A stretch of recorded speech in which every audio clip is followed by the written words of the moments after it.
Christmas tiếng quang sang đó chỉ bao chỉ bay mẹ nè bên suy lệ và tiếng có ý bên nè ngõ gai lên ra hàng hè lên suy ý hè ro quang lên tiếng quang giờ tua giờ lưu tê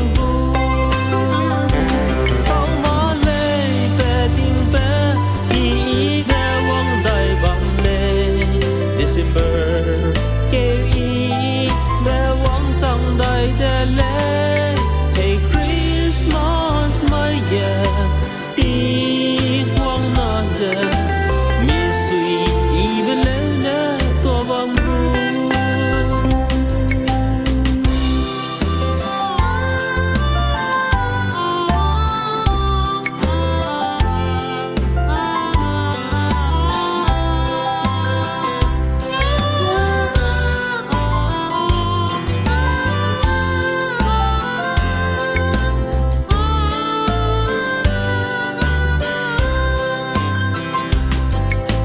Christmas qua có quá tên sầm gai bên nè anui ha mi suy ý đã la lên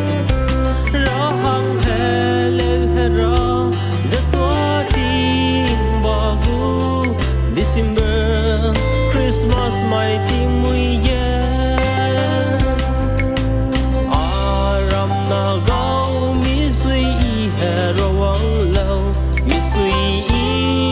lim hè ra ra hang ye kẻ tình hè na mi suy ý lim con dù lâu mi bỏ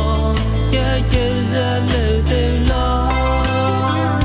sau má lê về tình bé khi bé vắng đại bạc lê